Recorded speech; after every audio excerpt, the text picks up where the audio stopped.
Hello dear aspirant, welcome to study do max. आज है 12 नवंबर और आज हम आपके लिए डेली करंट अफेयर सीरीज़ का नेक्स्ट पार्ट लेकर आए हैं, जिसमें आज के टॉप मोस्ट करंट अफेयर को इंक्लूड किया गया है जो आपके एग्जाम प्रिपरेशन को आसान बनाने में हेल्पफुल होंगे। तो वीडियो को बिना स्किप किए हुए अंत तक देखें। प्रश्नों की शुरुआत से पहले मेरा आपको एक सजेशन रहेगा कि आज के टाइम पर current affair exam point of view से इंपॉर्टेंट पार्ट बन गया है, जो आपको एग्जाम में सिलेक्शन दिलाने में महत्वपूर्ण भूमिका निभाता है।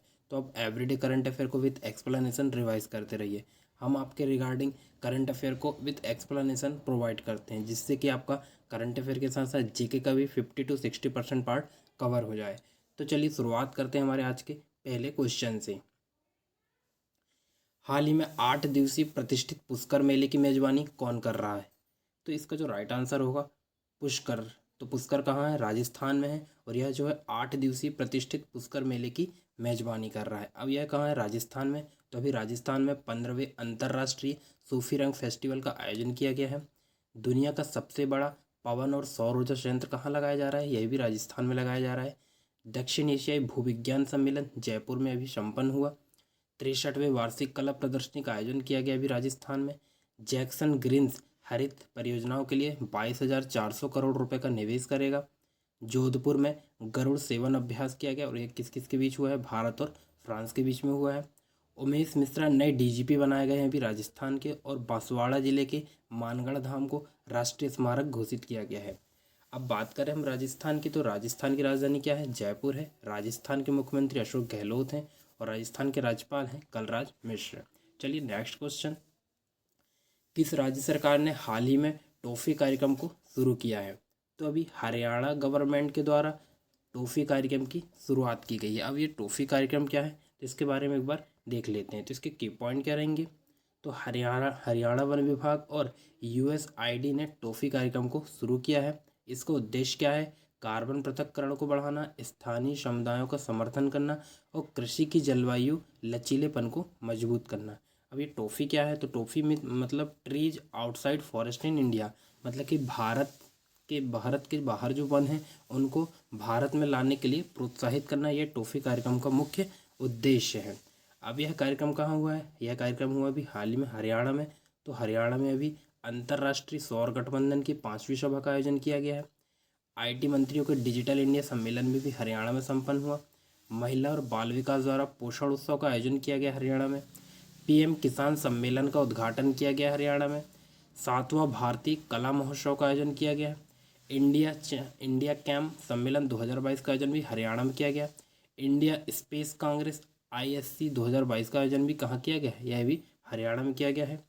और गंगा उत्सव नदी महोत्सव के 6वें संस्करण का आयोजन भी कहाँ किया गया है? हरियाणा में। चलिए बढ़ते हैं नेक्स्ट क्वेश्चन की ओर। किस राज्य सरकार ने हाल ही में पारंपरिक कला को पुनर्जीवित करने के लिए हस्तशिल्प नीति 2022 शुरू की है? तो अभी राजस्थान सरकार ने हस्तशिल्प नीति 2022 शुरू की है और इसका उद्देश्य क्या है? पारंपरिक कला को पुनर्जीवित करना। इसके की पॉइंट क्या रहेंगे? राजस्थान सरकार ने हस्तशिल्प नीति 2022 शुरू की है, जिसका उद्देश्य पारंपरिक और विलुप्त कलाओं को पुनर्जीवित करना इसका मुख्य उद्देश्य रहेगा। चलिए बढ़ते हैं नेक्स्ट क्वेश्चन की ओर। किस क्रिकेटर ने हाल ही में विनिंग द इनर बैटल नामक पुस्तक लिखी है? तो इसका जो राइट आंसर होगा सैन वाटसन। ऑप्शन इसका जो राइट आंसर होगा सैन वाटसन। सैन वाटसन के द्वारा यह पुस्तक लिखी गई है। अब पिछले कुछ दिनों में जो आईएमपी पुस्तकों का जो विमोचन हुआ है, उद्घाटन हुआ है, हम उसको एक बार में देख लेते हैं। जैसे कि मोदी @20 ड्रीम्स मिड डिलीवरी, यह किसके द्वारा लिखी गई है? एस जयशंकर के द्वारा। मुस्कुराते चंद लम्हे और खामोशियाँ, यह मनोज वाजपेयी के द्वारा लिखी गई है। अंबेडकर और मोदी, यह रामनाथ कोविंद के द्वारा लिखी गई है। और रजनी के मंत्र, यह पीसी बाला सुब्रमण्यम के द्वारा लिखित गई है। विल पावर सरोजड मॉरिजने के द्वारा लिखी गई है। Delhi university celebrating 100 glorious year जो है, यह हरदीप सिंह पुरी के द्वारा लिखी गई है। न्यूक्लियराइजेशन ऑफ एशिया, यह रैने बाबा द्वारा लिखित है। ग्रामीण विकास एजेंडा पुस्तक, इसका भी हाल ही में विमोचन हुआ है और यह जो है गिरिराज सिंह के द्वारा लिखी गई है। अब क्योंकि यह सैन वाटसन के द्वारा लिखी गई थी इस पुस्तक, तो अभी सैन वाटसन कहाँ के हैं? ऑस्ट्रेलिया के हैं। और ऑस्ट्रेलिया की राजधानी क्या है? कैनबरा। और प्रेजेंट टाइम पर ऑस्ट्रेलिया के प्राइम मिनिस्टर कौन है? एंथनी अल्बानीज़ जो है ऑस्ट्रेलिया के प्राइम मिनिस्टर हैं। क्वेश्चन नंबर 5 देखते हैं क्या होगा। वर्ष 2023 में खेलो इंडिया यूनिवर्सिटी गेम्स की मेजबानी कौन करेगा? तो वर्ष 2023 में खेलो इंडिया यूनिवर्सिटी गेम्स की मेजबानी जो है उत्तर प्रदेश को सौंपी गई है। उत्तर प्रदेश जो है 2023 में इस गेम की जो है मेजबानी करेगा। अब इसके की पॉइंट क्या रहेंगे, तो 2023-24 में उत्तर प्रदेश के 4 शहरों में इसका आयोजन किया जाएगा और इन खेलों में अंडर 26 के खिलाड़ी हिस्सा ले सकेंगे। जो भी खिलाड़ी 26 साल की उम्र के अंदर होंगे वो खिलाड़ी ही इस यूनिवर्सिटी गेम में हिस्सा ले सकेंगे। अब इसका आयोजन उत्तर प्रदेश में किया जा रहा है। तो उत्तर प्रदेश में भी राष्ट्रीय ओपन एथलेटिक चैंपियनशिप में उत्तर प्रदेश की सैली सिंह ने जो है स्वर्ण पदक जीता है। उत्तर प्रदेश सरकार के द्वारा पुलिस वालों को 500 रुपये का अतिरिक्त मोटरसाइकिल भत्ता प्रदान किया जाएगा, इसकी घोषणा की गई है। प्रधानमंत्री शहरी आवास योजना में प्रथम स्थान किसको मिला है, उत्तर प्रदेश को मिला है। वाराणसी में काशी तमिल संगम का आयोजन किया गया। तराई हाथी रिजर्व को कैबिनेट की मंजूरी दी गई है। ग्रेटर नोएडा में उत्तर भारत का पहला डेटा सेंटर बनाया जा रहा है और राष्ट्रपति द्वारा 7वें भारत जल सप्ताह का उद्घाटन कहाँ किया गया, उत्तर प्रदेश में। अब उत्तर प्रदेश की राजधानी क्या है, लखनऊ है। उत्तर प्रदेश के चीफ मिनिस्टर कौन, योगी आदित्यनाथ। और उत्तर प्रदेश के राज्यपाल कौन है, आनंदीबेन पटेल। चलिए बढ़ते हैं नेक्स्ट क्वेश्चन की ओर। पीएम गति शक्ति मल्टी मॉडल जलमार्ग शिखर सम्मेलन हाल ही में कहाँ आयोजित हुआ, तो यह जो अभी हाल ही में इसका आयोजन वाराणसी में किया गया। पीएम गति शक्ति मल्टी मॉडल जलमार्ग शिखर सम्मेलन कहाँ आयोजित किया गया, यह आयोजित किया गया है वाराणसी में। इसका उद्घाटन किसके द्वारा किया गया है, इसका उद्घाटन किया गया है सर्बानंद सोनोवाल के द्वारा। 11 नवंबर को इसका उद्घाटन किया गया है। यह जो मल्टी मॉडल कनेक्टिविटी है जो देश में वैश्विक प्रतिस्पर्धा में सुधार, विनिर्माण को बढ़ावा देना और बुनियादी ढांचे के आधुनिकीकरण में मदद करेगी। यह जो है भारतीय जलमार्ग से रिलेट करती है। चलिए next question. All India rubber industries association का अध्यक्ष हाल ही में किसे नियुक्त किया गया है, तो अभी हाल ही में रमेश केजरीवाल को all India rubber industries association का अध्यक्ष नियुक्त किया गया है। या इस क्वेश्चन का विस्तार में कर लीजिए, आईएमपी क्वेश्चन है। अब पिछले कुछ महीनों में जो नवीन नियुक्तियां हुई हैं उनको हम एक बार देख लेते हैं। तो अभी संयुक्त राष्ट्र की वायु परिवहन समिति के अध्यक्ष रूप में किसे चुना गया है, सैफाली जुनेजा को चुना गया है। भारतीय प्रतिस्पर्धा आयोग का चेयरपर्सन किसे बनाया गया है, संगीता वर्मा को। कोटेडी आईवर में अगले भारतीय राजदूत किसे नियुक्त किया गया है, राजेश रंजन को। G20 सिविल सोसाइटी का अध्यक्ष किसे बनाया गया है, एम अमृतानंदमयी को। कोल मंत्रालय का अगला सचिव किसे नियुक्त किया गया है, अमृतलाल मीणा को। भारतीय सेना के दक्षिणी कमान के प्रमुख किसे बनाया गया, अजय सिंह को।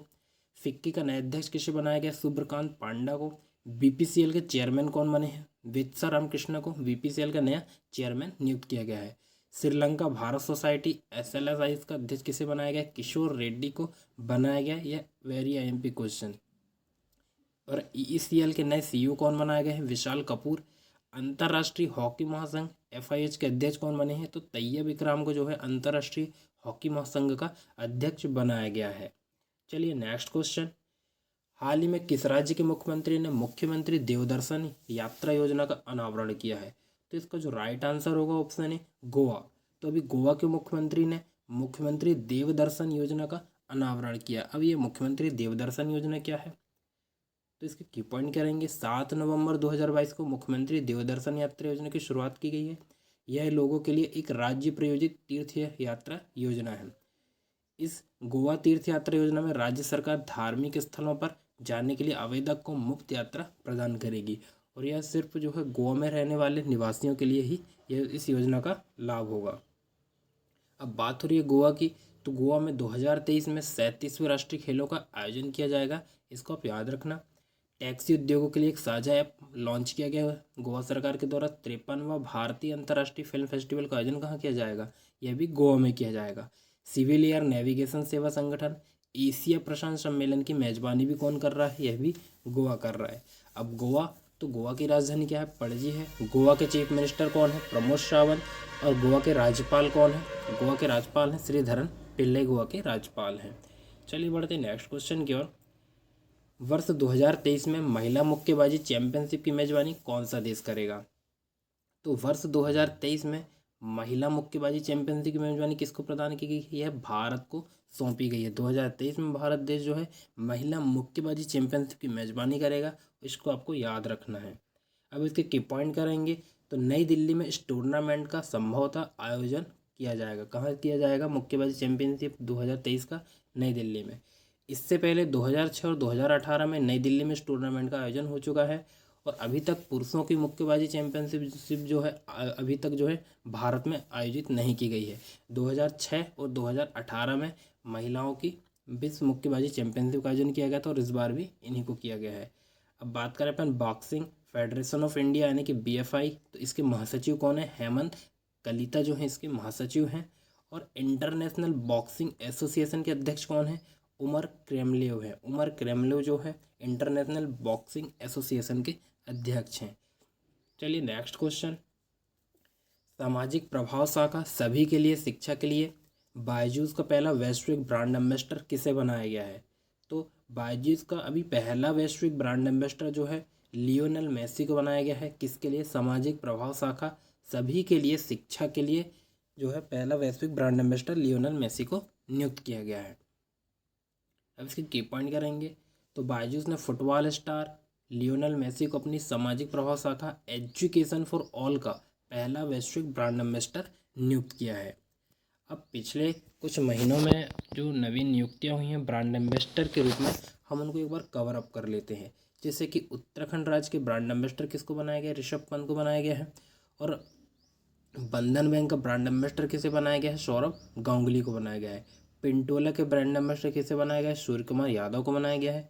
नेत्रहीनों के लिए T20 वर्ल्ड कप का ब्रांड एम्बेसडर किसे बनाया गया? युवराज सिंह को। आप इसे स्टार मार्क कर लीजिए, या MP है। बोरोप्लस के ब्रांड एम्बेसडर किसे बनाया गया? अक्षय कुमार को। और फीफा 2022 में भारत की तरफ से ब्रांड एम्बेसडर कौन है? रणवीर सिंह जो है फीफा 2022 में भारत की ओर से ब्रांड एम्बेसडर रहेंगे। चलिए बढ़ते हैं नेक्स्ट क्वेश्चन की ओर। दुनिया का सबसे शक्तिशाली सक्रिय रॉकेट फॉल्कन हेवी किस संगठन द्वारा लॉन्च किया गया था? तो यह जो है SpaceX द्वारा लॉन्च किया गया है और इसका नाम क्या है? फॉल्कन हेवी इसका नाम है। यह दुनिया का सबसे शक्तिशाली रॉकेट बन गया है। अब इसके की पॉइंट क्या होंगे इसको देख लेते हैं। तो इसको लॉन्च किसने किया है? SpaceX ने 3 साल में पहली बार फॉल्कन हैवी को लॉन्च किया है।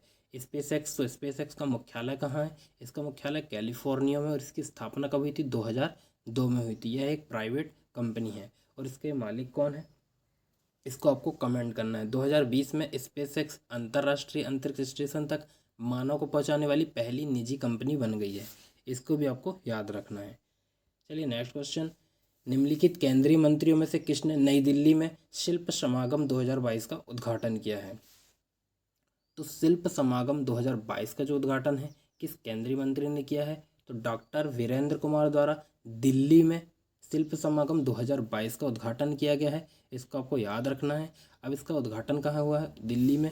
तो अभी दिल्ली में अंतर्राष्ट्रीय सौर गठबंधन की 5वीं सभा का आयोजन किया गया है। IT मंत्रियों का डिजिटल इंडिया सम्मेलन संपन्न हुआ। महिला और बाल विकास द्वारा पोषण उत्सव का आयोजन किया गया दिल्ली में। PM किसान सम्मेलन का उद्घाटन किया गया। 7वां भारतीय कला महोत्सव का आयोजन कहाँ किया गया? दिल्ली में। और इंडिया कैंप सम्मेलन 2022 का आयोजन भी कहाँ किया गया? दिल्ली में। इंडिया स्पेस कांग्रेस ISC 2022 का आयोजन भी कहाँ किया गया? यह भी दिल्ली में। गंगा उत्सव नदी महोत्सव के 6वें संस्करण का आयोजन भी कहाँ किया गया? यह भी दिल्ली में किया गया है। अब नेक्स्ट क्वेश्चन देखते हैं। ऑर्डर ऑफ ऑस्ट्रेलिया के सदस्य के रूप में किसे नियुक्त किया गया है? तो अभी ऑर्डर ऑफ ऑस्ट्रेलिया के सदस्य के रूप में अमित दास गुप्ता को नियुक्त किया गया है। चलिए इसके की पॉइंट क्या रहेंगे इसको हम देख लेते हैं। तो पूर्व भारतीय राजनयिक अमित दास गुप्ता को भारत ऑस्ट्रेलिया द्विपक्षीय संबंधों को अथक रूप से बढ़ावा देने के लिए ऑर्डर ऑफ ऑस्ट्रेलिया के जनरल डिवीजन में मानद सदस्य के रूप में नियुक्त किया गया है। इसको आपको याद रखना है। तो चलिए दोस्तों, इसी के साथ हमारा आज का लेक्चर एंड होता है। तो दोस्तों ये रहे आज के हमारे टॉप मोस्ट करंट अफेयर के क्वेश्चन। यदि आपको हमारे द्वारा दी गई जानकारी पसंद आती है तो आप हमारे चैनल स्टडी डू मैथ को लाइक शेयर एंड सब्सक्राइब कर सकते हैं। और आज के करंट अफेयर की PDF की लिंक आपको डिस्क्रिप्शन मिल जाएगी, आप वहाँ से ईजिली डाउनलोड कर सकते हैं। Thank you.